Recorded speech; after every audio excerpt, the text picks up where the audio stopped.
Call to order at 6:33 p.m. Thank you all for joining us on our remote Zoom school committee meeting for Tuesday, December 2nd, 2025. Those attending tonight's meeting should be aware that the meeting is being audio and video recorded by Air Public Access and ASRSD. Any audience members who wish to record any part of the meeting must inform the chairperson, who will announce the recording. This is to comply with the Mass Wiretap Statute. The listings of matters are those reasonably anticipated by the chair, which may be discussed at the meeting.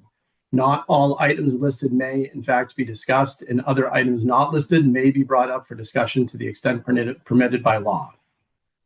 Per the Air Shirley Regional School Committee Policy, BEDH, public comment is not a discussion, debate, or dialogue between citizens of the school committee. It is a citizen's opportunity to express an opinion on issues of school committee business. Citizens will have 3 minutes to express their views. Any staff members addressing the committee are reminded of their obligations under state and federal student records law with respect to maintaining the confidentiality of student record information and refraining from disclosing any personally identifying information regarding students. With that, Michelle, do you want to do the call to order? I'm sorry, call to order for a regular session. How do we do the Pledge of Allegiance on our remote call here? We just do it. Just do it? All right. I'll look for a flag in my living room here. So those who would like to stand may stand. I'll start the Pledge of Allegiance. I pledge allegiance to the flag. Oh, is everybody? The United States of America and to the republic for which it stands, one nation, under God, indivisible, with liberty and justice for all. Thank you, Jim, for leading us. All right, with that, Michelle, we can do roll call. Mr. Bresnahan? Yep, here. Mrs. Pinard? Here. Mr. Quinty? Here. Mrs. Reshoots? Mr. Ruprecht? Here.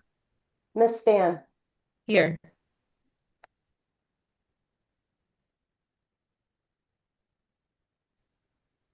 Great, and I do see thank you to both of our school representatives, Colin and Alucci. You're first on the agenda, so I'm going to go to you for our high school representatives. All right, I can lead us off here. So basically, the biggest thing that was going on right now for me was fall sports, which just wrapped up. For soccer, we had like an unbelievable season. We made it to the round of 8 and unfortunately lost there. But we had an undefeated regular season, and we won the league undefeated, which we hadn't done before. So it was just an amazing season. I couldn't thank my coach enough, Justo, also the teacher at our school, the health teacher. But he is it was amazing. It was really fun to make it that far with that team. But now winter sports are coming up, so I'm starting hockey. And I know a lot of my friends are doing indoor track, which is very exciting, and basketball. But besides that, I've pretty much been just working on finalizing my college stuff. I'm guilty of applying very late. So if it's December 1st, I'm probably applying November 30th, around there. But still, it feels good to have everything kind of in and done now, because I finally finished all of them. Haven't heard back from a school. I'd really love if I could, just so I know I'm going to college, but I have a feeling it'll come. Besides that, Mr. Christie also wanted me to share one of my favorite classes I'm taking right now, which is my CAD class with Mr. Moore. It's new this year, and it's been a lot of fun because we're designing and kind of learning how to use something I can use, or at least bring knowledge into like another system for like college and especially like engineering. So it's been really cool with working with like a digital design. But yeah, it's pretty much all I have. If Alucci wants to take her part away. Okay, so I guess the most interesting thing that's going on with me is for my independent study that I mentioned last time. We have made a good amount of progress on that. We finally have a 3D printed like prototype of a simple prosthetic leg, thanks to the CAD class actually, which is really cool. We also contacted Hanger Clinic, which is a prosthetic clinic in Leominster, and we're just really excited to hear back from them so that we can schedule a meeting, hopefully with like one of the staff or even possibly a patient, which would be really great with our research for this prosthetic and like this whole project. Regarding music and the bands, we're kind of just all in a hurry and like rushing to get ready for the December concert on the 18th. That'll be really fun and really excited for that. Additionally, I was also selected to be part of an in-school field trip with Mr. Moore. It's really cool. So it's just like a group of I think 5 to 4 students that are going to be solving a real world problem in the school. And I'm really excited to contribute and like work with like peers that are wanting to see change and want to make that happen. I've also been volunteering at a clinic around air that has been going really well.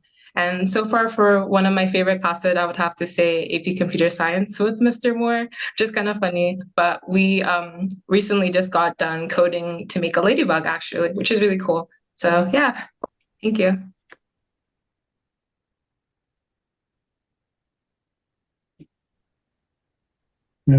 Awesome. Yeah, Colin, congratulations on the season. It was truly an unbelievable season that your team had. And you were right there with everybody. You came pretty darn close to winning the whole thing. So congrats. Thank you. Yeah, it was fun to be a part of. Yeah, absolutely. I'm going to pass it to any other members. Any questions for our student representatives or general comments? Hey, Colin, how are you guys going to be between the pipes this year? I think we're gonna be pretty solid. We got Tyler's not being our goalie this year.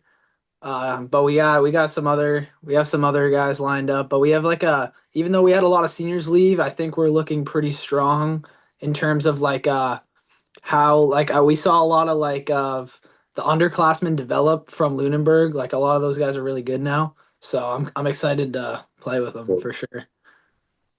There you go.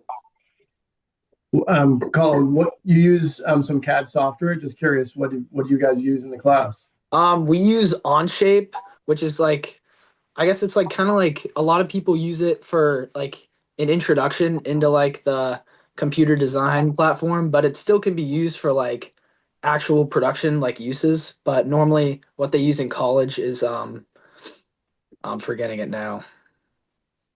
But it's not the same, but that's great to hear. Are you looking at potentially like mechanical engineering or anything that will use CAD? Yeah, I'm looking into those fields for sure. It's not decided yet, but definitely something along those lines.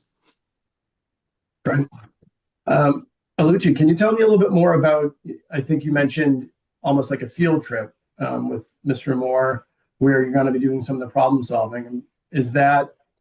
Do you do that with other schools? Like, where do you go? I'm certainly interested to hear a little bit more about that. Yeah, so from what I know already, it's just a group of like 4 to 5 students that just applied in school. So it's just only like students in the Air Shirley region. But it's really cool that it's going to be involving a real world like a company. We're not really sure which company yet, but it's really cool that we get the opportunity to like tackle like a real world problem from an actual company. So yeah. That's all. That's great. Yeah, I'd love to hear more about that as you go through it. That sounds like a great addition. All right, one more time, if anybody else has any questions or anything. If not, Michelle, we'll go to public comment. If anybody has any public comments. Before we go to comment, it looked like Spencer, I don't know if you meant to raise your hand. I did. I was going to speak a little bit about Mr. Moore and Mr. Menard's in-school field trip. This is actually a combined field trip that both of them are running. It's part of the 1-8 Foundation and Project Lead the Way, which gives schools the opportunity to solve real-world problems. I know they've invited 25 students to be able to participate in this. We won't actually find out exactly what the problem is until the day of the field trip. The boxes came in a few days ago and are now ready to open up. This is a first for us. We are, at this point right now, the only school in our region that's still offering computer science as a full-time program of study. And so this is something we're really excited about running for the first time this year. That's great to hear. Thank you, Mr. Christie. Chris, if you would, I have the agenda document up, so I really can't see if people are raising hands or anything. So please do jump in if you see that, because I can't really see that on my current view. I'll do my best. Thank you. Okay. So Michelle, any public comments? There's nothing in the chat at this time. Okay, and we'll open it to the floor here if anybody on the call has anything for public comments.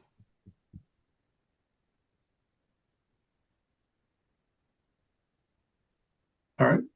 If not, we'll go on to the consent agenda, which it does has as a vote.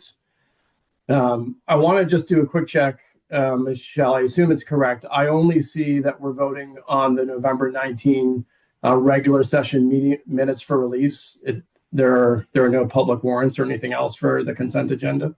Correct. With the holiday, the meeting posting came up too quickly for the warrants to be ready. Okay. Therefore, if there's any other discussion or if there's a motion to approve the consent agenda for our regular session minutes for release. I'd make a motion that we approve our consent agenda, which includes the November 19th regular session minutes. Second. All those in favor? Aye. Aye. Any opposed? Okay. It is unanimous. Moving on to our next agenda topic, new business. Mr. Chair? So first, yes. If I may, there are a few teachers on tonight, and I believe that they're probably most interested in what, if we could go out of order, the presentation of the budget. If you wouldn't mind, I would love if we could move that to the front. They had the longest half day probably of their lives today. And if I'm correct in knowing, in my assumption that they would like the budget presentation, we can get them well rested for a day full of kids tomorrow. Absolutely. So anything procedurally we need to do, or we'll move to ongoing business. A update on the FY26 budget, Dr. Renda, as well as Mr. Plunkett.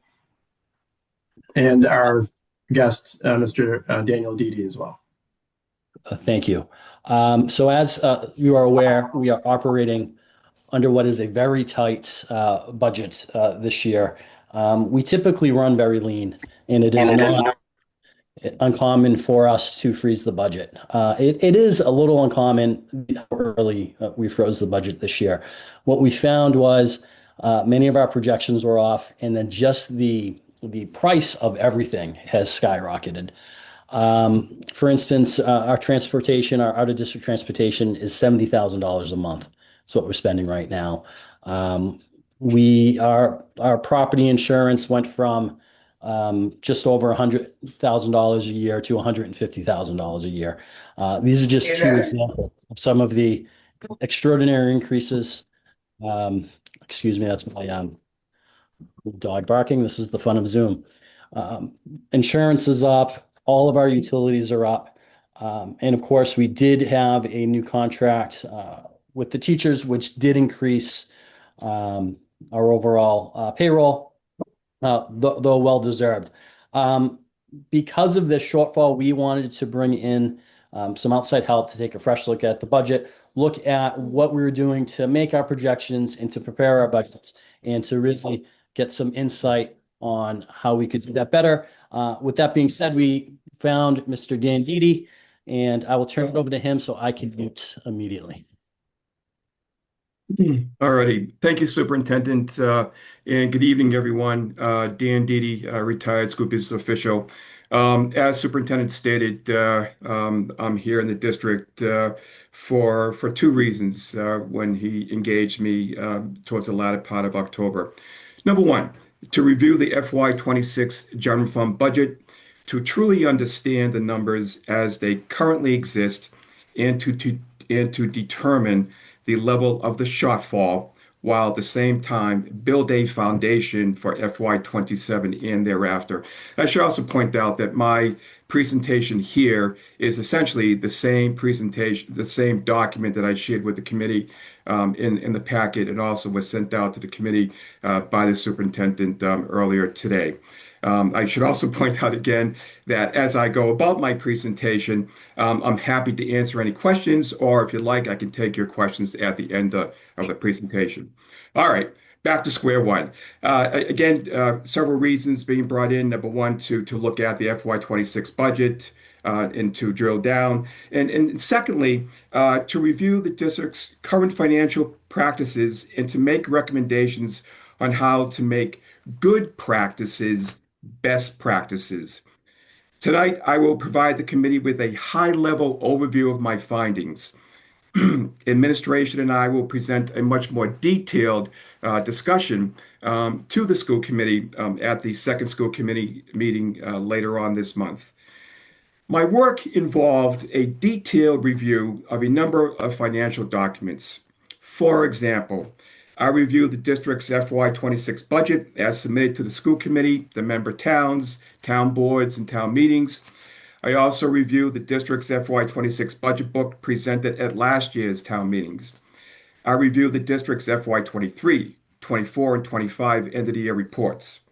I reviewed the general fund budget for FY25 and 3 years of actuals for the general fund, FY23, FY24, and FY25. I reviewed the district's FY24 E&D submission. Just a side note, the FY25 E&D was due the end of November. Typically, it doesn't get reviewed by DOI until late December, early January. I also reviewed the district's FY24 financial audit. I conducted interviews with business office staff and special education staff. And finally, I had daily, if not hourly, check-ins with Mr. Plunkett. As Superintendent Renta has previously stated, the FY26 general fund budget is very tight. There are several reasons for the situation. Number one, a number of line items within the salary budget were not properly funded to the appropriate level. The primary driver for this action is the fact that the ASREA contract was being negotiated at the time the budget was being developed. The salary estimates for positions incorporated into this contract were well below the actual funds needed. Consequently, these payroll lines were under budget. Number two, there were several expense lines that were also misaligned. They included the Medicare tax line, the Middlesex County Retirement Assessment, the active and retiree insurance lines, property insurance, as Superintendent noted a few minutes ago, as well as several utility lines. Just a quick note relative to the Middlesex County Retirement Assessment for FY27. The district already has received its number for this assessment effective July 1 of 2026. And that's great news because typically this is a fairly large number. And the estimated number for FY27 is $670,428 before the retirement board applies an assessment to reduce the cost there. I should point out that the district has established a noteworthy practice of adding money each year to stabilization accounts. These dollars, combined with other financial reserves, such as the FY25 circuit breaker carry forward, school lunch revolving, the extended day revolving, will cover the shortfall, assuming that there are no unanticipated events and all lines are fully and properly encumbered. Otherwise, this may jeopardize the strategy that we've discussed and agreed upon. The original FY26 general fund revenue budget should be adjusted, and I believe we'll have a discussion at the second meeting in December, given the final FY26 cherry sheet numbers. For example, the interest income line item not used for the FY26 revenue budget, but a line item in the revenue budget, should be included in this amended budget. The 5-year history of the interest coming into the district shows valued return on investment. This adjustment, should you make it, also aligns with the recommendation of the district's auditor's governance report submitted to the district last April 29th, 2025. With the exception of Chapter 78 aid payments, I do caution that cherry sheet figures are estimated payments. These numbers should be monitored throughout the year with particular focus on January and February periods for any mid-year adjustments, as well as in May and June when the Department of Revenue typically trues up, my terminology, these numbers on the cherry sheets.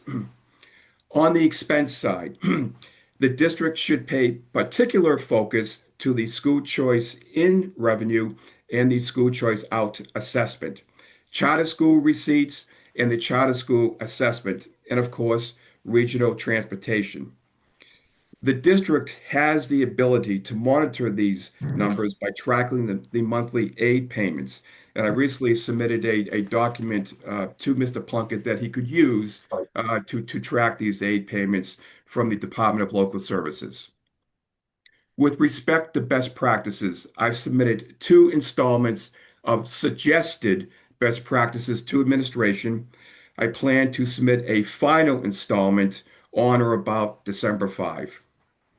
It is noteworthy to state that the district currently employs several very good practices. You have several stabilization accounts, capital, facilities, with very respectful balances, as well as a SPED stabilization account. And you also have another stabilization account, I believe, a transportation stabilization account that is on the books. But as of June 30, there was no fund balance in that account. But again, this is noteworthy because not many districts, at least the ones that I've been experienced with, have such stabilization accounts. You also have a very good practice of bringing forward the current year's circuit breaker reimbursement into the following fiscal year. Not all districts have such a practice.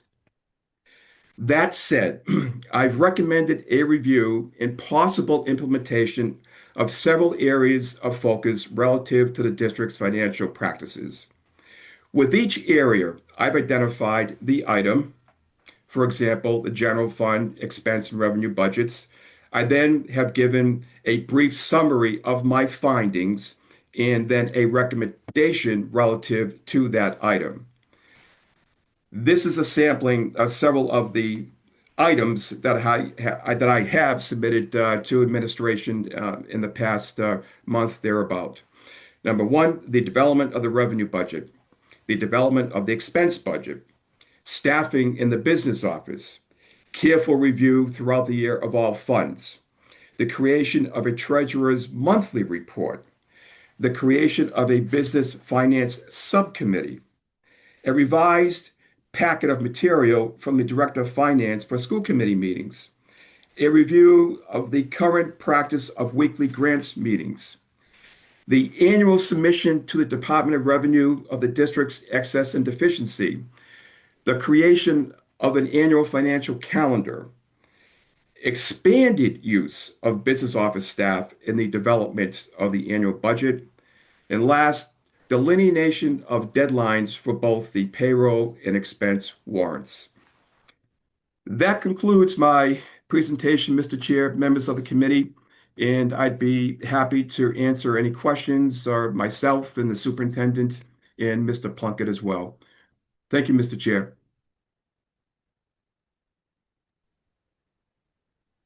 Thank you very much, Mr.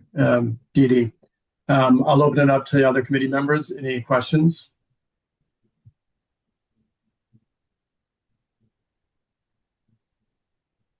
Dr. Renda, anything, I guess, that you might add or your commentary on? You're on mute, Dr. Renda. Thank you. Yes, I would love to add to that. First, I would like to thank Mr. Didi for his report and for his assistance for about the past month or so, if I'm not mistaken. He's been tremendously helpful.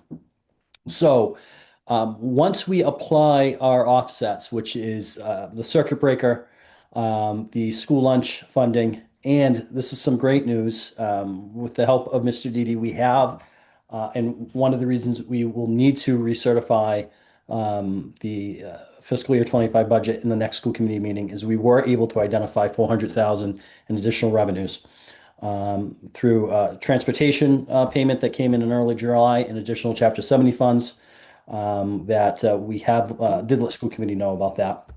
Our deficit is looking, or excuse me, our shortfall is looking at $243,060.24.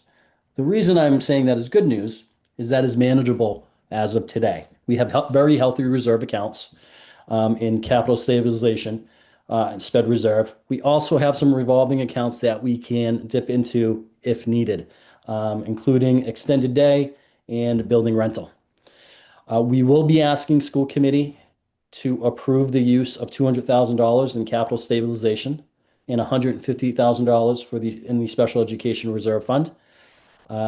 These are big numbers, but these will not deplete these funds. The capital stabilization and sped reserve will still have a fairly healthy balance. This will put us, as of today, in the black. Now, it is important to say and to note that things happen in school districts every day. Unexpected costs happen daily, which is one of the reasons why we froze the budget. We do have 4 buildings. 2 are fairly new, 2 are not in really kind of at end of life. There's unexpected costs in all 4 buildings every day. And really facilities is probably the biggest driver of unexpected costs. But we are comfortable with this plan moving forward, and we believe that we can cover this shortfall and be in the black by the end and for the end of the year.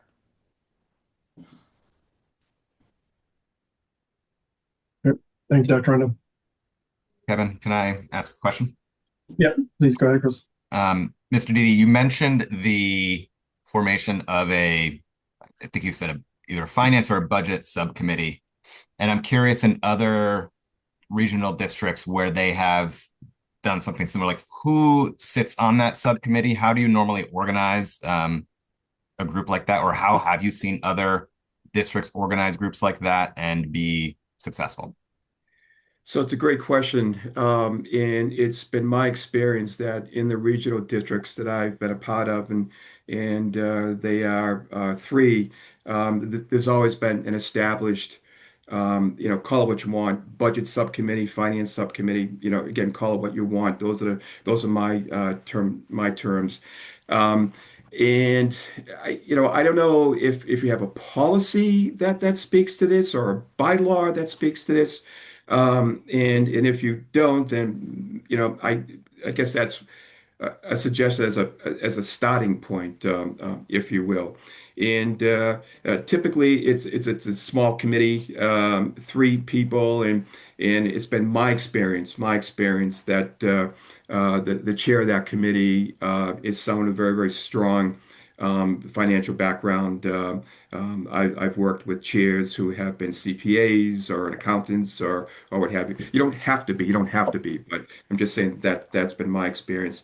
And typically, and again, having worked in several regional districts, and again, if this were to come to fruition, you can certainly navigate as you see fit. But we would meet once a month, typically either prior to the school committee meeting, either a week before, or sometimes we meet like 2 hours before a school committee meeting. And just in terms of the budget process, for example, they would be the first avenue, if you will, my term, to vet the proposed budget for the following fiscal year. And then together, the finance subcommittee with administration would bring it forward to the full committee and then have a detailed discussion about the budget that's on the table.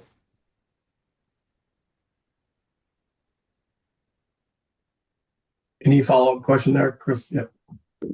One, and then I will note I saw Joyce's hand go up. I guess my fault. The group I didn't hear you name is anyone from the sort of town finance committees, and if that was something that you've seen or not seen.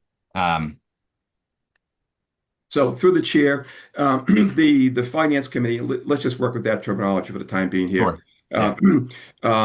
I am only speaking about a finance subcommittee that is consistent, that consists of members from the district's school committee.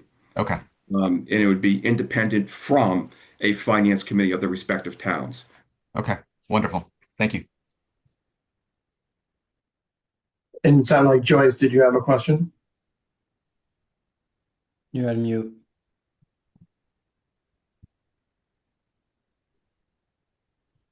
Joyce, you're on mute. We can't hear you. I apologize again for being late because Route 2 was a disaster. So this is a standard subcommittee of any school committee, whether it's regional or straight, and it's posted meetings with regular times and minutes, right? So it's really a standard thing, whatever you want to call it. And sometimes these people seem to convene during the budget season, and then they disappear into Never Land, and sometimes it's hard to get it going again. What kind of suggestions do you have for that? So just as a point of correction, when I'm talking about the creation, again, we use the term finance subcommittee, I'm only referring to regional districts. Okay. I have worked in small, large municipal districts over my 20 some years. We'll leave it at that. But in municipal districts, it depends upon the district, but it has not always been the case. Again, smaller towns, not the case. Larger city like Leominster, absolutely, we had a finance subcommittee. And again, we would meet throughout the year religiously, and our meetings, especially, would be ramped up during budget season. We might meet twice a month, and I'm just going from experience in what I've experienced. Again, if this were to come to fruition, you would certainly, the committee here would drive how that would work. Budget season, as I recall, one superintendent said to me, when we get to budget season, it's budget 24/7, if you will. And so the finance subcommittee would be meet a little bit more often, maybe twice a month. Once the budget is passed in town meetings, there's still work to be done at the end of the year. You got the close on, then you got the start of the new fiscal year. There are audits. And again, depending upon the nature of the district, there might be an audit subcommittee, or if not an audit subcommittee, there'd be at least a finance subcommittee that would then receive the audit and review the audit in concert with the finance director, and then bring it to the full committee for review and discussion. Thank you. You're welcome. Any other questions? Not a question, but just appreciation, Mr. Dede, Adam, Bill. I get to see a lot of school districts and school committees and how they operate, and the fact that we are navigating this in October, November, December is certainly, I think, not something that every school district can take for granted. And the types of choices that we are making, I think we are very privileged, especially when I look at some of our neighboring communities and other communities across the Commonwealth. So again, I know there's room to go from good to great and great to best, but really appreciate the work that everyone has done in years prior to put us in this position where, again, the choices that we're making are not ones we would want to, but we're certainly very lucky that these are the things that we're sort of asking ourselves versus, again, the alternative, which could be far more dire and consequential. Yep, absolutely. And Dr. Renda, as far as the motions around moving funds from stabilization and so forth, timing on that's obviously that's in the future. After I think we're expecting more from Mr. Dede. We will, yes, we will, I believe, put that on the next school committee agenda for the school committee's approval. And I would expect more information from Mr. Dede, more recommendations, probably at the next meeting. I believe he said at the next meeting. He's been a tremendous help.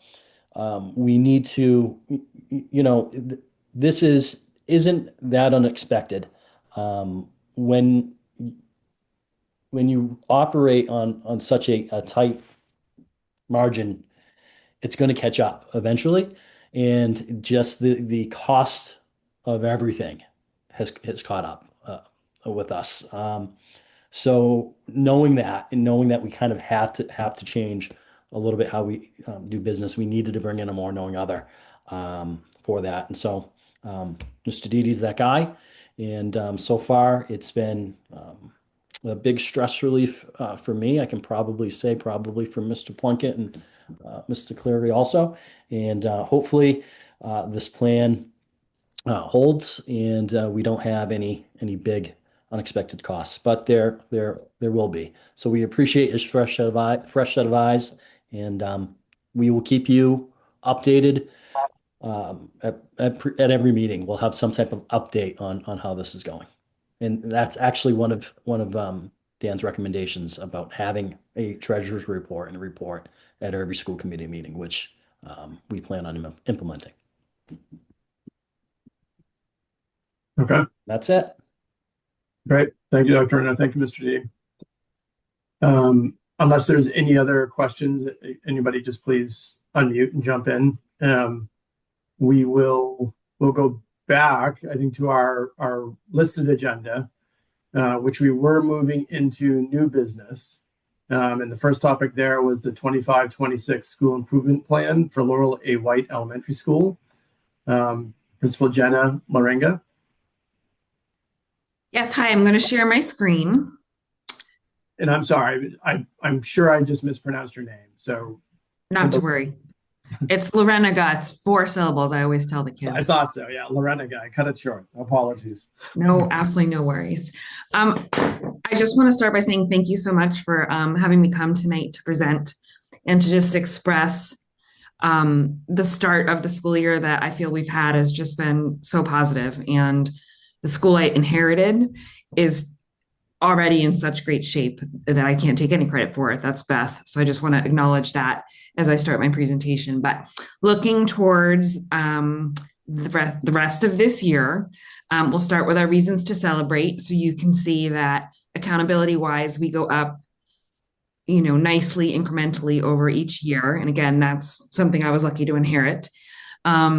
With our benchmarking, all of it's been very positive. I brought up the kindergarten and first grade beginning of the year benchmark to show that what the kindergarten teachers were doing with the implementation of HMH is really working, because 70% of our first graders are at benchmark after their first year. So that's really, really exciting. And what I would also like to celebrate is just the culture, all of the school-wide activities that we have, the parents that come in, the community that's been built. We experienced Literacy Night already. It was very well attended and very joyous. And in general, what I'm seeing is joyful children learning in safe, warm environments and proud teachers that are really striving to ensure that all children learn. So thank you for that base. Challenges, definitely the area of writing is an area that we need to work on as a school. And we can see that from some of our results last year with the MCAS in the writing portion. We recognize that, we acknowledge that, and that's forming some of our goals for this year. So the first goal is to ensure that every classroom delivers high quality research-based instruction daily, which is a lot of language to say that we're going to get into all of the classrooms, observe teaching, look for best practices, give feedback, and make sure that our children are getting what they need in the area of their education. So we'll do 1 walkthrough per month in each classroom. Additionally, we're going to do data reviews. We've already done 2 rounds where we've looked at how we're doing with reading and math. And teachers have something we call messy sheets, where they sit and they plan for what they're going to do to improve their instruction to meet the needs of the children that they've seen in their review. We're continuing with the implementation of HMH. A couple of the classrooms are piloting the writing pieces, and at our PLCs, which are our professional learning communities, a lot of the grade level teams are already discussing ways to enhance and improve our writing instruction. In order to measure the success, we want our teachers involved in professional learning opportunities. And thank you to Mr. Cleary, who helps to organize those. And we want to see 80% more students reaching or exceeding their benchmarks as measured by STAR and DIBELS. So that's the first goal. Would it be easier to go through all of the goals or to pause after each one for questions?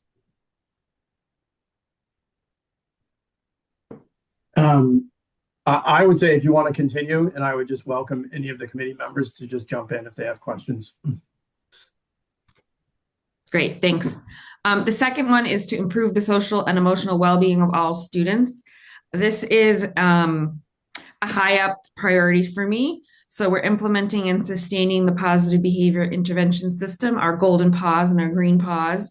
If you come into the building, we all have them attached to our lanyards and we give them to children when they're making the right choice. And it's a way to encourage good behavior. We're starting something called a Chico, which is a check-in and check-out. With some of our kids that have bigger struggles, they meet with a specific adult in the morning, they set goals for the day, and they meet with that specific adult again at the end of the day, and they review how their day was. And we have found that it's having a positive impact on some of the kids that are having a harder time. We will continue to have our school-wide meetings, reinforcing our core values, and we will continue to reach out to parents. We pick up the phone and call whenever we need to discuss something that's going on so that we are making sure that everybody's needs are being met. So how we would be successful is having 10 students, which I think we're already at 3, having completed a Chico cycle. And we're going to do a survey at the end of the year with children to see how they're feeling about the climate, and 80% or more of the students will be able to report that they feel safe, supported, and happy at school, which I see every day in the halls. And the final goal, it piggybacks off of the second goal, fostering a positive, inclusive school culture with strong family engagement. So we hosted the literacy night, which I spoke about. Our theme this year was reading around our world, trying to bring cultural awareness into that activity. So each classroom that hosted an event was a different continent. The students had passports, and when we went to each room, they got a stamp. So they had a real experience traveling around the school, which was great. We are going to offer directed conversations with parents on topics like learning disabilities or what we can do to help students who are struggling, attentional issues, things like that, just to educate parents for things they might be seeing at home as well. We'll continue with sharing resources in our newsletters, and the DEI Council will be meeting to make sure that we are promoting inclusion. We had our second meeting yesterday, and we looked at some of the curriculum with a lens to make sure that we were being culturally appropriate. Working with the school counselors to make sure they're on top of things with delivering proactive classroom lessons. And something new that I brought with me from my former district was something called Drop Everything and Play, which allows students to sit with their peers and play games. And any peer can play any game. So if you take Uno, there's no language in Uno. So the kids just sit and they play. And the feedback I've gotten from the teachers and the kids has been great. And one of the questions I get all the time is, when are we having our next one? So it's a part of their identity as a student at our school, and it includes everyone. So those are the 3 main areas that we're working on this year. And we would see an improvement in school communities events. And then we would use the survey that we're going to be talking about.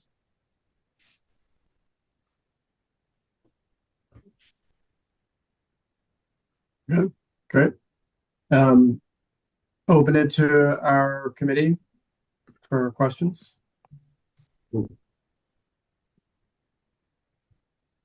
Jenna, could you speak a little bit to your Chico program and how the students are identified and how you select and the mentors for the students that are involved in that? Yeah, great question. So we have a group that meets every Friday called the SGG. The acronyms sometimes throw me, but it's the counselors, myself, Nicole Barton, the assistant principal, the nurse, and the behavior analyst. And we meet every Friday and we talk about all the students who are at risk is too strong of an expression, but who we have concerns about. And when we talk about those children, we'll say, do we think a Chico would help this child? And if we agree that it would, then we move forward with matching them. And at one of our faculty meetings, I introduced the idea to the staff, and we asked the staff who would be interested in doing this. And essentially what you get is a clipboard with the child's name on it, the goals for the child for that day, and a small checklist. And you sit with the child and read the checklist, and then they check in with their teacher all day and they give check marks, or they don't, or if the child's having a hard day. For some of our children that need more support, we'll take a picture of that and send it home every single day. It's just a way of helping to hold the kids accountable.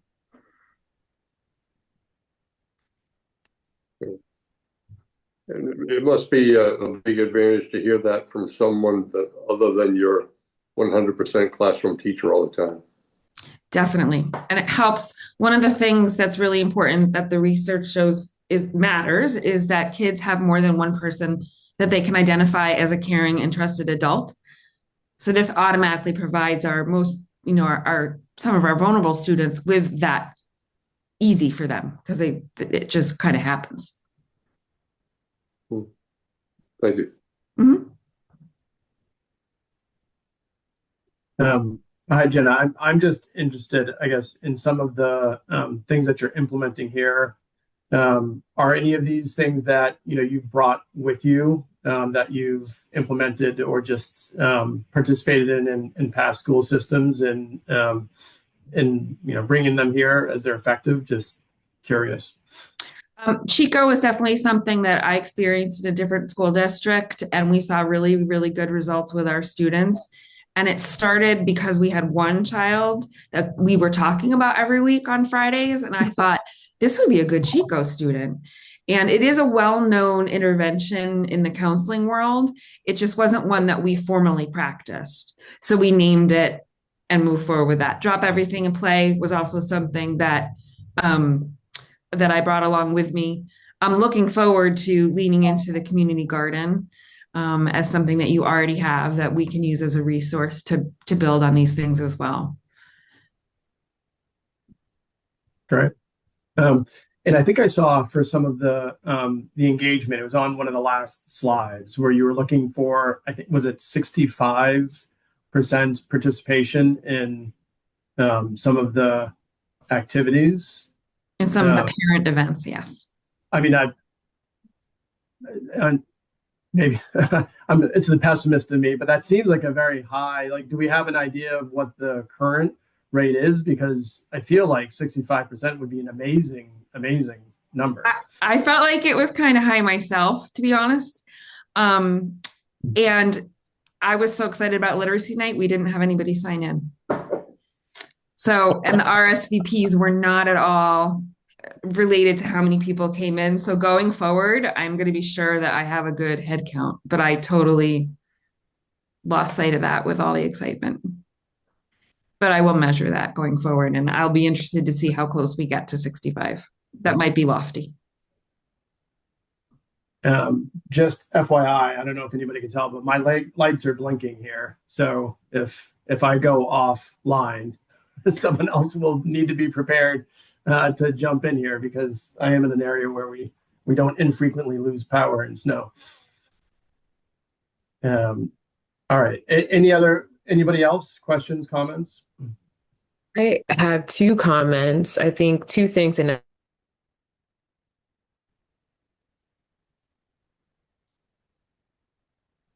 she froze? Yeah. Or just me? Okay. Yes. Both Erica and Kevin's screens both went black, which maybe means Air has lost power. Oh no. And Ashley didn't go black, so maybe Ashley's here and we still have a quorum. Yeah, but I'm still here. All right. As of right now. Okay. While we wait for Erica, I can certainly fill time with questions. You don't have to. You will not. That's a fact, Jack. Yeah. One thing that I deeply appreciate, particularly on goal 1 around classroom instruction, I do really appreciate that there's a blend of sort of adult indicators as well as student indicators. I think that's really critical. I'm curious about the 100% of staff attending 3 professional learning sessions, and how different or similar that is for now, and like how many sessions do teachers have in a year? Is it 3 and that's means that no one can have a sick day? Is it there's 4 and like we always have like talk through that? There is back. There's a plethora, and Charlie, you can back me on this. There are so many opportunities for teachers to have professional learning in the Air Shirley Regional School District. It is amazing to me. At Lash Learns, for example, there were 4 different sessions, I believe. And so those sessions might have fulfilled a requirement. We also have Allison Mello, who's the district math coach, and she comes in and provides PD. And I believe she's already done 2 days. And The Hill, they consult with us to implement literacy, and they've been in for 1 day. So, and I've provided professional development at a few different faculty meetings. So there definitely is ample opportunity in various areas, and we're working very hard to make sure teachers have choice in the PD that they're taking. And some of it, I would say, also in our professional learning communities, we have small hits. It's not a like you wouldn't get hours for it or the points for it. But Leah Carter, for example, will come to one of our PLC meetings and she will provide ideas right on the spot, very responsive to what teachers are asking about. So I would count that as a PD session. And those are 5 times a year, mandatory. So 100% still might also be lofty, but I think it is almost achievable. Yeah. Well, in that case, it might be really feasible. One thing to think about, and again, I tend to offer feedback on metrics, but also don't want to drag out an approval process on a strategic improvement plan. It could be worth thinking about a like teacher perspective of the usefulness or helpfulness, or how much has this, right? Like if the goal is around high quality instruction, when you have an exit ticket or you do some engagement with staff, asking that question specifically of them, just as a way to, because again, I do think that we have a district that creates lots of development for educators, and it'd be helpful to understand, like, do they think those are the things that are helping them sort of move in this way? Also, when you make transparent the things that matter to you or what you're focusing on, it like helps connect the dots for folks on like why this matters, how this connects to sort of the district strategy. So making that metric explicit to them could be helpful. I do that on occasion, but I think putting it in the plan and doing it like more than on occasion is a good idea. Because I would like to know. Chris, in general, exit tickets are used at the conclusion of most every one of our professional learning sessions, either by the facilitator or by, depending on the group. But the reality is that metric, the question that you're asking about, like ultimately, is it improving their efficacy to deliver instruction? That explicitly has not been asked as a question typically. Usually it's about like, how translatable is this? What one tool did you take from today? What's one thing you're going to implement in your classroom tomorrow? But we haven't had a process where we've consolidated all of that to pull it all together to look at it as a bigger picture metric. I look at it at the end of the year for professional learning in general. Yeah. But I think the bigger piece relative to PL with those exit tickets is more the feedback to the facilitator too. Yeah. To make sure that the next session is targeting a skill that they want to, that we want to address and that the teachers are looking for. Yeah. And I know that with exit tickets, you want to keep them short, pithy, like you don't want to make the length and the measurement sort of counter to actually collecting data. And so if it's on, again, it could be on a quarterly basis, like it could be informal survey, it could be interview of teachers, right? Like I think there's different ways you could gather that information, even just to build your perspective on like, what are the PL opportunities that teachers have that are actually connecting to that goal. So again, think you need to change the measurement, but I think it's something just to consider and maybe sort of categorize under strategies. We do you like tomorrow. And sorry, Erica, I took the floor when the screen went dark. You're up. And I am back on, everyone, until we have the next little brownout. Yeah. Yeah. Mine was more a comment, and I just wanted to say that I really like that there's feedback going back to the parents.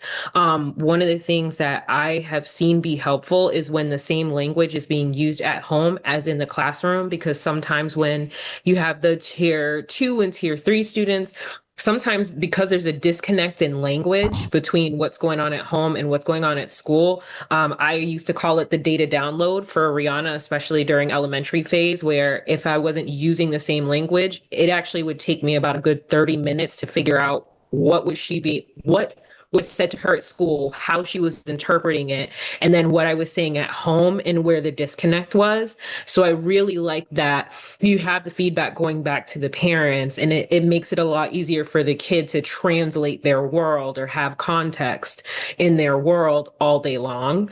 I really like that. And I like the drop everything and play, because I think about moments when kids get just dysregulated for whatever reason, and being able to kind of have a moment where at any moment I might be able to drop everything and play and kind of do kind of like a factory reset in the classroom and engage.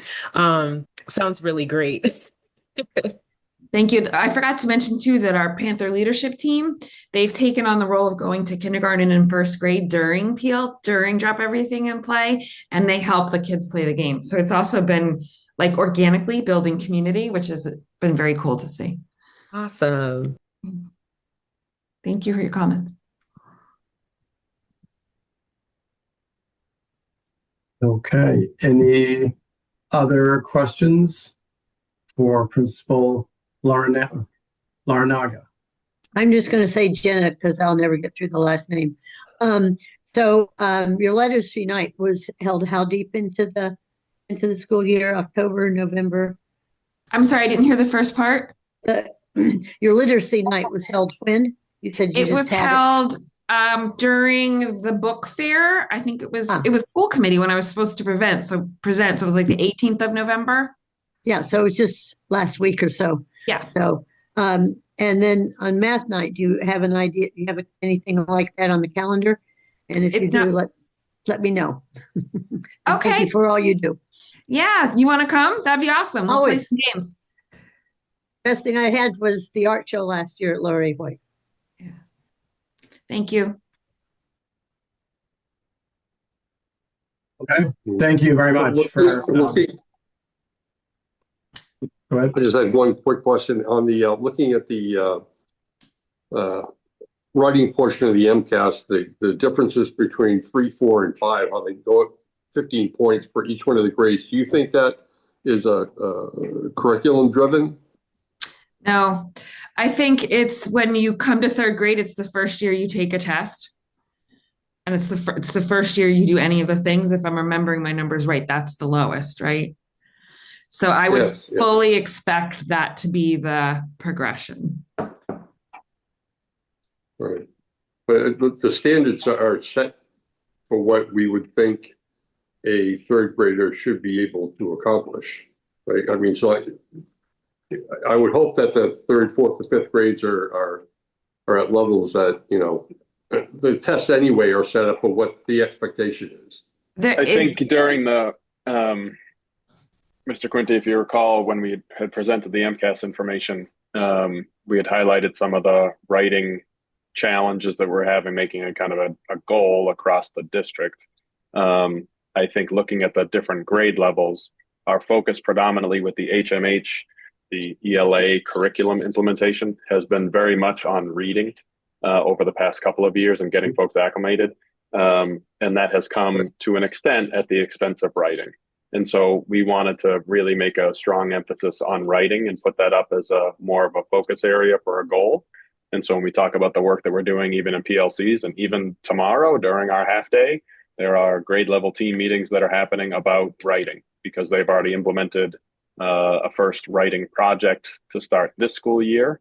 And they're looking at what the next writing project would be looking like, either using the new materials that we received or adapting those new materials with some other pieces based on the data that we received. So there's a lot of work going into the writing piece. Excellent. Thank you. Okay. Mr. Chair, I would make a motion that we accept the school improvement plan for Laura A. White for the 2025-26 school year. I would second that motion. Thank you. All those in favor? Aye. Aye. Any opposed?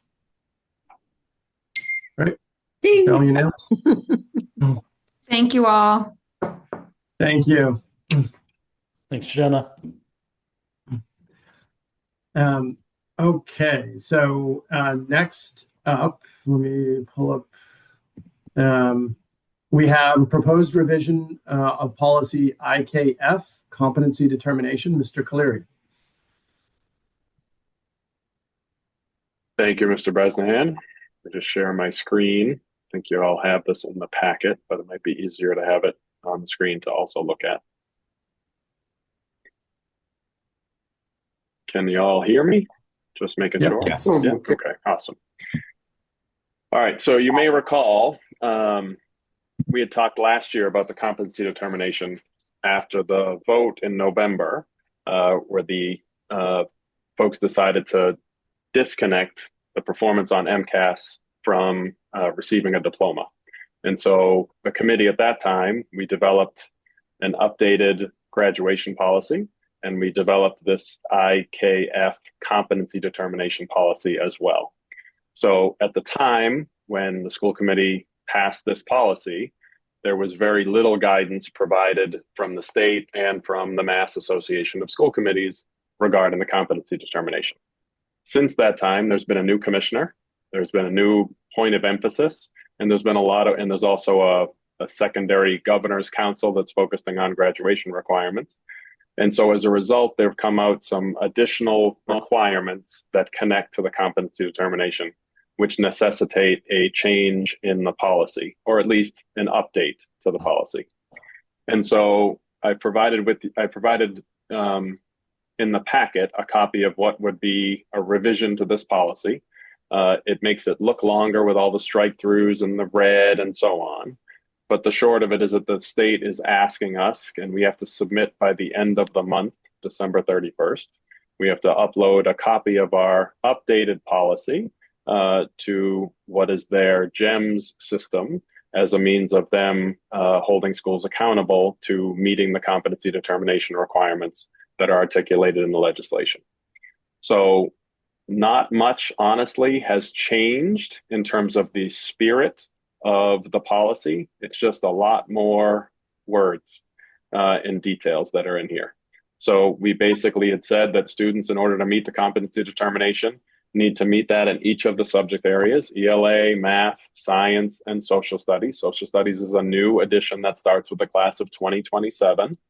And we're measuring the competency determination by essentially earning a passing grade in the course that is associated with the requirements that are measured on MCAS. And so you'll see several times in the document satisfactorily completing coursework and identifying what that means. This is then laid out in a grid you'll see on page 2, which I'm showing on my screen now, which basically highlights each of the courses that would be considered to meet the competency determination that are in the catalog. We have a piece in there for other courses that are equivalent to grade 9 and 10 ELA. This accounts for any students who may be transferring in to the school district at some point during their high school career. It also addresses students, as you'll see below this chart, it addresses students in other marginalized groups, such as students with disabilities and our multilingual learners, or in some cases, they're referred to as English learners. Some of those students are in English language development courses, and those courses are included in what the competency determination would be. There are also additional considerations that are included here for late enrolling students, which I mentioned before. And with everything with policies like these, there's always an appeals process, which we've essentially kept the process that we had before, but we just added some more detail and nuance to it. So with that being said, I'm not going to go and read through the whole policy. It's a first read. With my hope is that we may have some questions or some ideas or some changes that would go through in tonight's meeting, and then we can come back again for a second read and I'll call that a final read at the next school committee meeting in the middle of December, with the hope of passing what would be an updated policy so that we can then meet the expectation from DESE to upload the final policy to GEMS before the new year. Are there any questions or specific areas that you would like to discuss or that I need to provide more clarity on? Ms. Ray Shoes. Charlie, thank you. Sure. So just trying to follow along with this in the dark here. Is the U.S. history the only social studies that's required in our state now? So there's no Yes. expanding of the mind in the world? There's only one Is that going to requirement. change? It's likely not going to change. The only requirement that's on the books right now, and there's a proposal that just came through the the Governor's Council about high school graduation, and I haven't had a chance to review that yet. It literally came out 2 days ago. And there's going to be a discussion, I believe, tomorrow with the Mass Association of School Superintendents to discuss some of that and collect some feedback. Right now, the only expectation is U.S. History 1 or the equivalent. If a student doesn't meet the expectations in U.S. History 1, say they don't pass that course and they move on to U.S. History 2, that one would be considered to meet the requirement. That's why it's included. So what is the scope of U.S. History 1? Are we talking Revolutionary War till Civil War, or what? I mean, to cover all of U.S. history in 1 year is a little bit of a it's not all drag. It's basically broken by timeline. I'd have to look at the specific framework, but it's usually right around 19th century as the conversion. So right around in the 1800s. And then U.S. History 2 takes over from there, which is a little bit more built off of that. But I have to pull the framework. Don't hold me. No, I won't. I'm just curious. Completely accountable to that. The way I have to it's double check the stated, framework. we all want to teach U.S. history, and then does that include civics in there somewhere? Or is that total? I know there was a lot of discussion about that, and I didn't know if it had continued.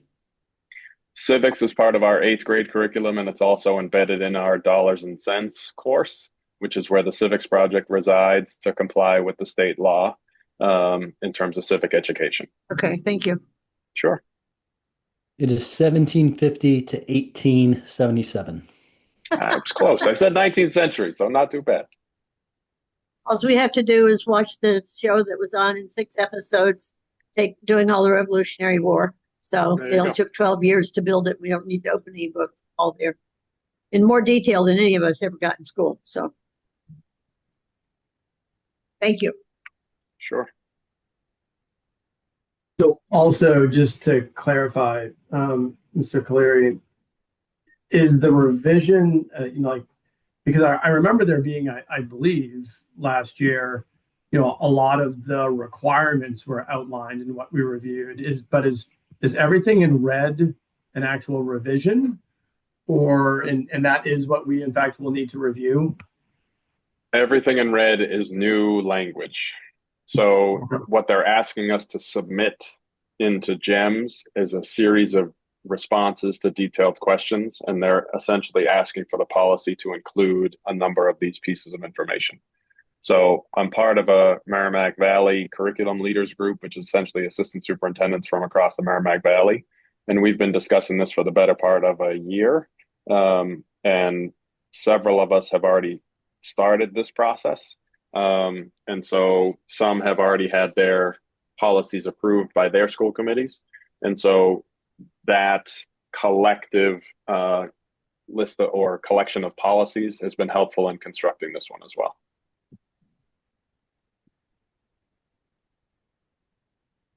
Okay. So at the time when we first, back to your point, Mr. Bresnahan, the last year when we did this, the focus was very specifically on what is the competency determination for the class of 2025 and what elements needed to be included in that. And so we went through that process to really identify what those courses were. Now this is more of a standing policy for students that are going to be beyond the class of 25, 26, and into the future.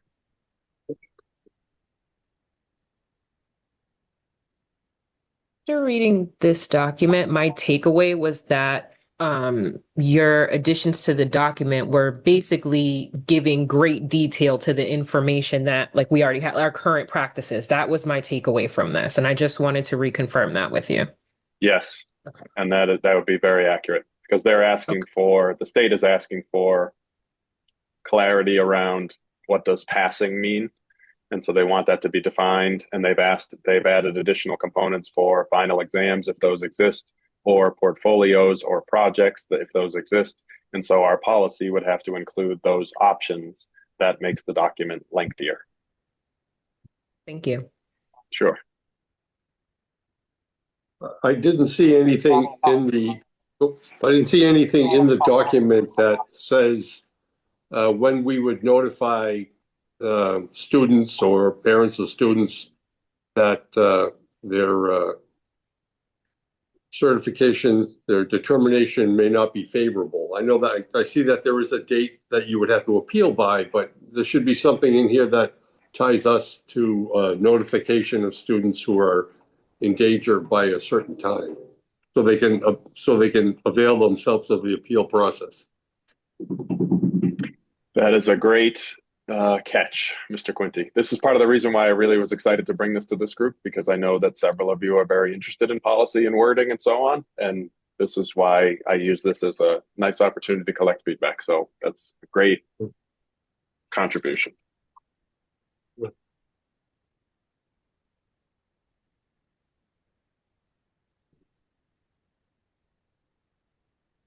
Any other questions?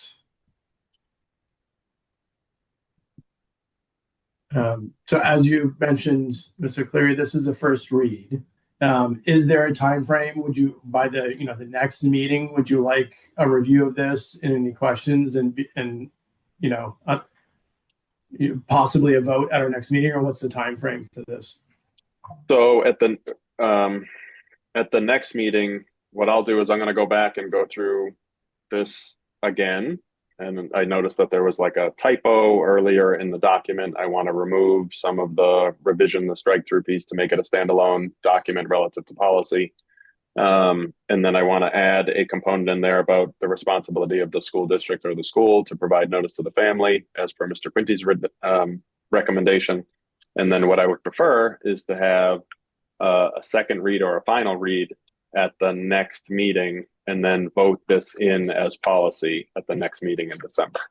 Vote in whatever that revised version is. We've done that in the past, where if there's been like a suggestion that comes out of the discussion and I can reflect that, you can vote to accept the revision as noted based on the amendments that you all provided in the meeting. Then we can meet our timeline and deadline with the state, and then we can have the policy uploaded. Okay. Sounds good. Mrs. Rayshoots. So Charlie, this is all well and good when we have a kid who, and I know there was something in there about coming in later. Of course, we don't have the turnover like we used to have in this area. And having been a student that walked into graduation requirements as a junior, and what I had to do after school and on Saturdays to catch up and to alleviate the requirements for graduation in 2 years. What are we thinking of to allow that to happen? Most of these, the portion of the policy I'm sharing right now on the screen is the late enrolling students. Mm-hmm. Most of the requirements are connected to what students are participating in grades 9 and 10. So, and what we'll do is, as part of this process, if somebody joins us in 11th grade or 12th grade, we'll review their transcript as we would with any student to determine if any of their courses meet the requirements that we've established for grades 9 and 10. We've also included a piece in there if this is a student who's enrolling in state. If they earn a qualifying MCAS score, then that would also be considered to be meeting the requirement. We're keeping that as a opportunity for students who are transferring into the school, because it makes it a little bit easier in case they're taking different courses that don't align with what we have on our course list, if that makes sense. So we're trying to make it accessible. So do we have a person who follows or picks up or specially mentors that student? And we are talking about kids here. And do we have any procedure for doing that so that that person can succeed? Relative to acclimating to the school, Probably I should or ask. relative to Probably I should making ask the, Mr. Spencer, but because that's a very interesting, difficult problem. well, is your question? Go ahead. I'm sorry. Well, I had a kid who lived with me, and he came with no transcripts for a while, and he was a senior in high school, theoretically. And what was done so that he could justify his other grades, which didn't even come in for 3 months and stuff like that. It was an interesting scenario, and he did graduate from that institution, that public institution. So we never know when we're going to run into that. This was an established district that didn't have much turnover, so he was unusual addition. Just thinking about it, that's all. Yeah, I don't want to speak to what that process would entail, but I can cite two things that I know that exist in the high school currently. Is number one, there is you've heard us talk about the peer mentor program in the past, and that's typically designed for new students to school, those typically in grade 9. However, there are mentors that are in the school who are dedicated to support students who are new to the school as well. So regardless of what grade they join. So that's one component. The other piece is that for students who are transferring in, they're also going to be working directly. They're going to be assigned a school counselor as a person who's going to be a point of contact with them, just like any other student would. But the reality is that depending on their grade, that student may get additional attention, largely because they may be off track in terms of their plans to graduate. So their school counselor would be a little bit more on top of that. Those are two processes that are in place to kind of create like that safety net for kids to make sure that they meet the competency determination. Thank you. It's just when this stuff is in black and white, we're not going to be the same people going through by any stretch of the imagination. So I asked. Thank you. No, I appreciate the question.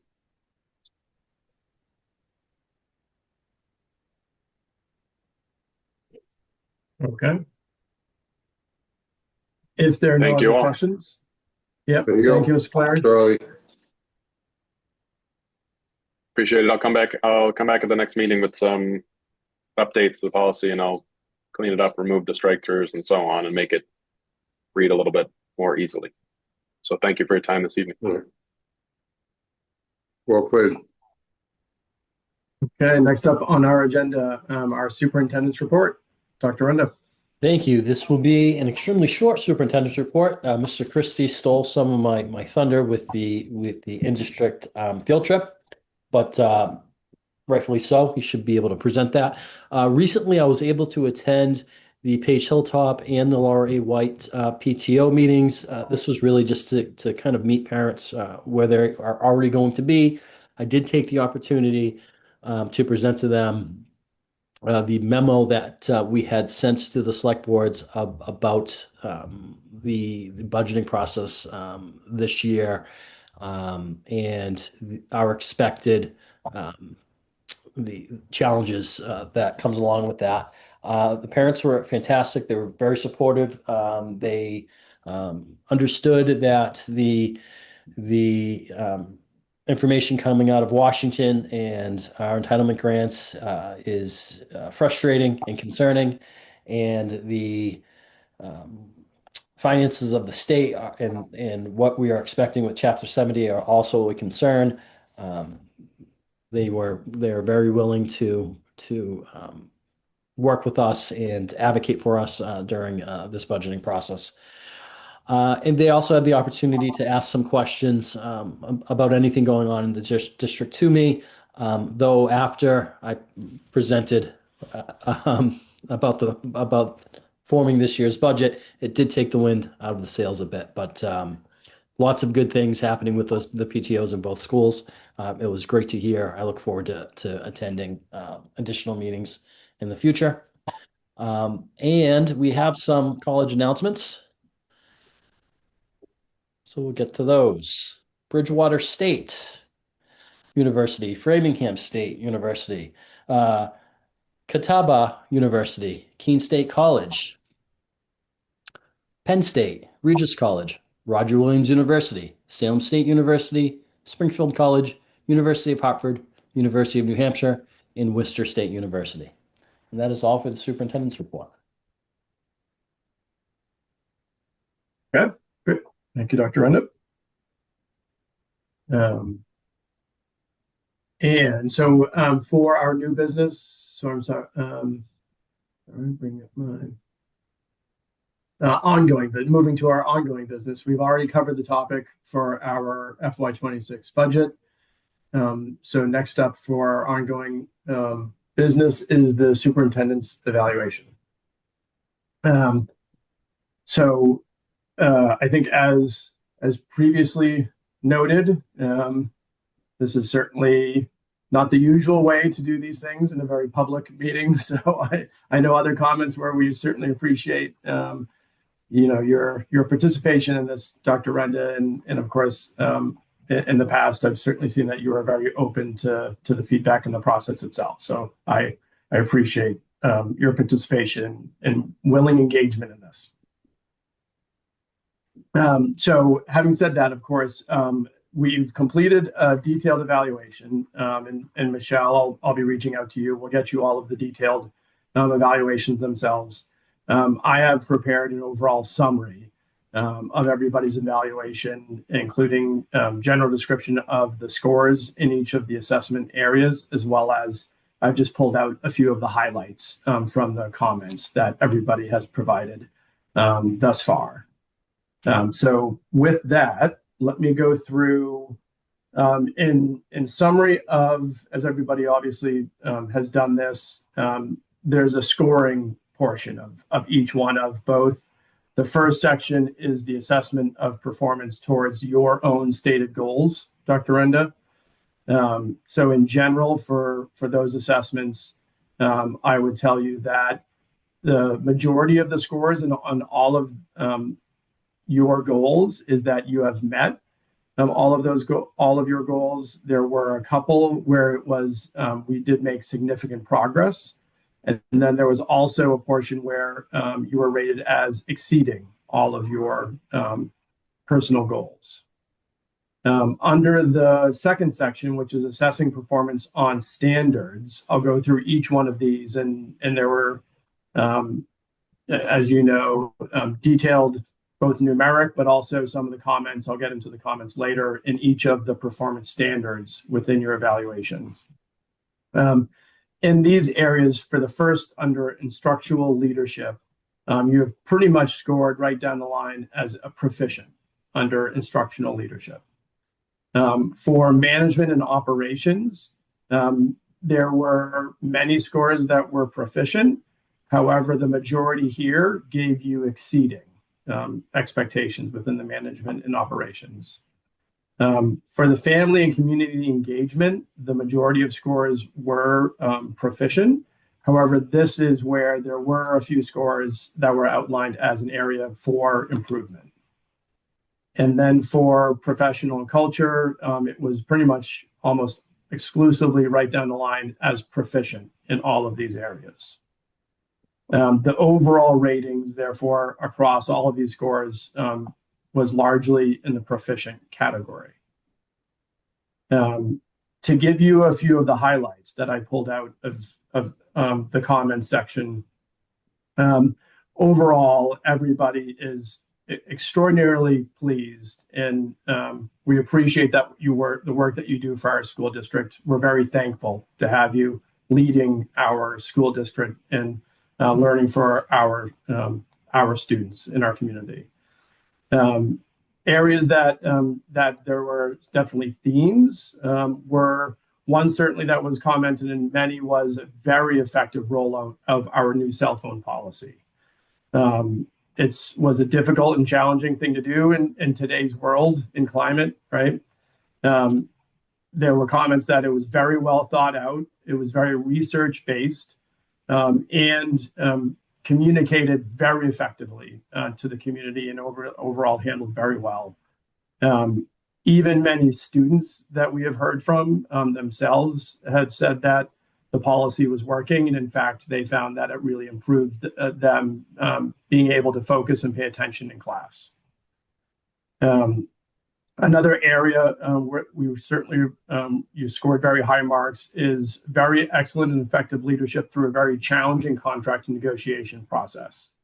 It was a values-based process that balanced also looking for this long-term stability for our district, just as we're talking about right now around the need for financial stability to support our community and our schools.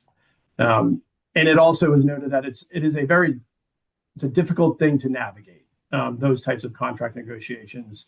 And one thing that stood out is it seems like you've clearly been very effective in building some very strong and trusting relationships among the administrators as well as the faculty, which is certainly critical in any of those negotiations. The area where you scored the highest was the outstanding leadership in the managing of the district budget. Thoughtful approach to long-term planning. I think as noted earlier, many of the surrounding districts are really having financial challenges. And we feel that our district is very well positioned. While obviously we just talked about, there's certainly challenges that we need to address.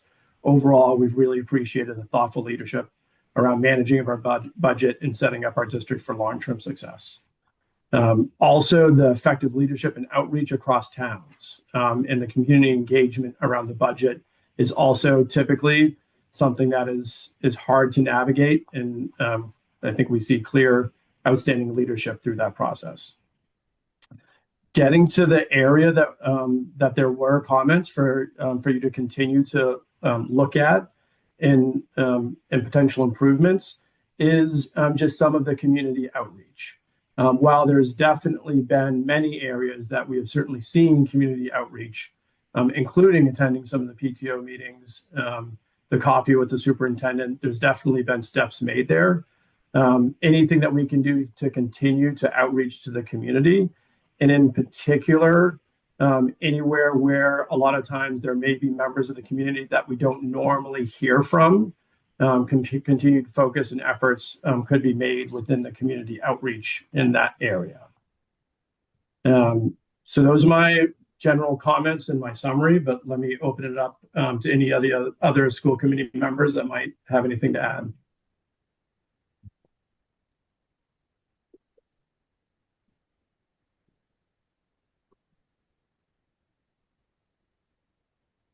Can you hear me okay?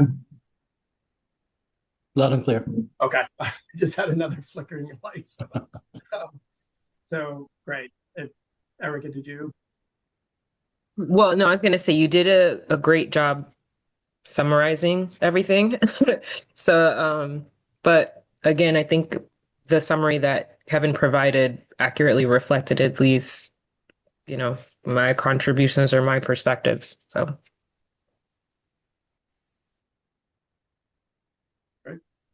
Yeah, so I will get all of these detailed evaluations. I believe that we can get them to Michelle, who will get them to you, Dr. Rendon.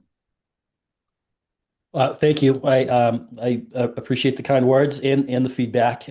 We expect our teachers receive feedback on a daily basis from the building admin, and so I want to model that we all can take feedback and improve. I think that's a very fair category for some improvement, and I look forward to putting together a plan to let you know how I can, what we will try to improve that community outreach. And I do want to thank the school committee. You are a very supportive school committee that has the needs of the district and kids in mind first.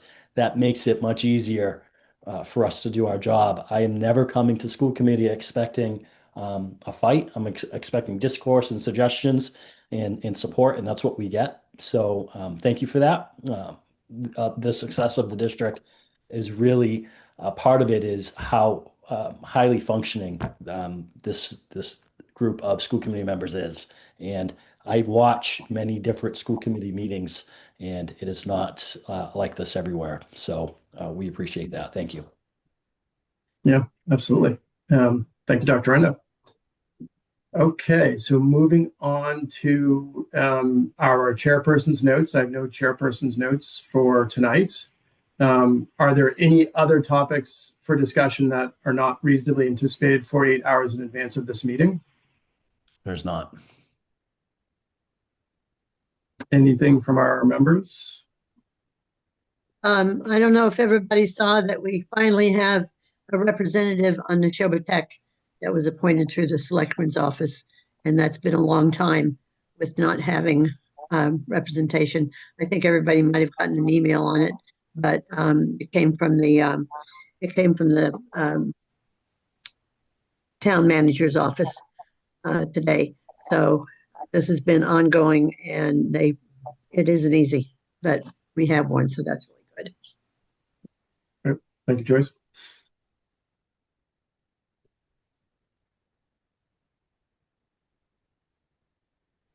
Okay, great. Then let's move on to Erica. Do we have communications? We do. Yeah. Sorry. We do. But I'm having a hard time pulling them up on my screen because I have those rolling brownouts. Does someone else have them available? I apologize.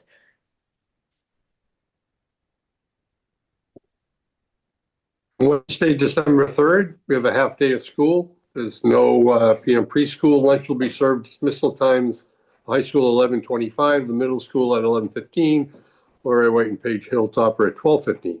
On Thursday, December 4th, the Page Hilltop PTO meetings at 7 p.m. at Page Hilltop. On Monday, December 8th, report cards are issued for grades preschool through 8. Monday, December 8th, music boosters meeting at 6:30 p.m. in the high school. Tuesday, December 9th, ASPTO meeting at 7 p.m. in Laura White. Wednesday, December 10th, middle school winter concert at 7 p.m. at the middle school. Wednesday, December 10th, ASF meeting, 7 p.m. at the high school. Thursday, December 11th, 2-hour early release for students grades preschool through 5 for conferences. Lunch will be served. Dismissal time is at 1:15 p.m. Friday, December 12th, 2-hour early release for students in grades preschool to 5 for conferences. Lunch will be served. Dismissal time is at 1:15 p.m. Wednesday, December 17th, school committee meeting, 6:30 p.m. in the middle school library. And in deference to Ms. Obasan, December 18th of the Thursday is the winter concert at, I don't know the time, but I'm guessing it's probably 7 p.m. in the high school auditorium. Tuesday, December 23rd, it's a half day of school, no preschool sessions, lunch will be served. Dismissal times, high school at 11:25, middle school 11:15, Laura Way Page Hilltop at 12:15 p.m. And Wednesday, December 24th and 3rd to the 31st, and January 1st and 2nd of 2026. No school for winter break. Students return to school on Monday, January 5th. Thank you, Jim. You bet. Yep. Thank you. So we do have executive session. I still don't know the procedure here. Michelle or anyone, if you can remind me. I know we're not officially adjourning yet, but I think we need to call a time for executive session. Yes, so someone will move to enter into executive session to have that session, and then return to the open session for the sole purpose of adjournment. Sorry about that. I'd make a motion. I'd make a motion that we adjourn this meeting at 8:07 with the goal of entering into executive session. We will only return to this session to close the meeting. Second? All those in favor? Aye. Aye. Any opposed? Okay. Thank you, Chris. We will now move into executive session.